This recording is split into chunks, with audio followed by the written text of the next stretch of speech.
За войната. Малко новини. Какво става? Войната си продължава в същата сила. Удрят са от американците Израел, Иран. Иран и Ливан, освен това нещо, се удря. Пак те ги отговарят на тях, нали? Войната се продължава. Пак за тези 24 часа умряха сумати хора. Защото е война, защото е зло.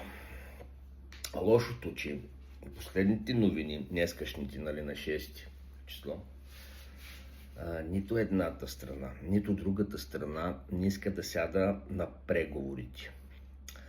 Значи, разбирам иранците защо не искат, защото каза, ние сме сядали няколко пъти на преговорите с САЩ и няколко пъти сме били излъгани от тях, те са нападнали на нашата държава по време на преговорите.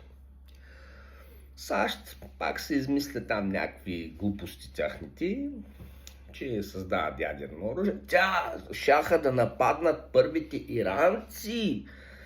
Нали? Шаха да започнат иранците войната. Заради това Америка спасила света и нападнала на тях. И днеска гледам по новините. Не знам по българските ще има, аз гледам чужди новини.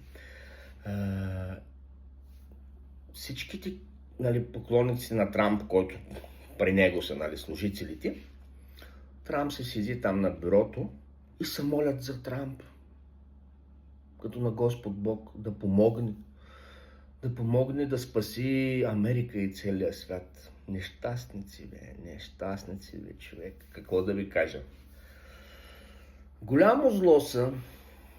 Много държави знаят това нещо, че голямо зло. Да, и освен това нещо, Израел каза, че ще сравни Ливан с земята като Палестината. Ще направи същото. Нали знаете, Палестина вече няма градове, направо сравниха с земята. Искат да направят същата с Ливан. Ще ядат някой много голямо ще ядат. И те с Израел, не знам, човек, но по-бързо да изядат. Хубаво, благодаря ви. Ако бях полезен, информацията ви хареса, лайк и репост. Благодаря ви, да си чуят повече хора.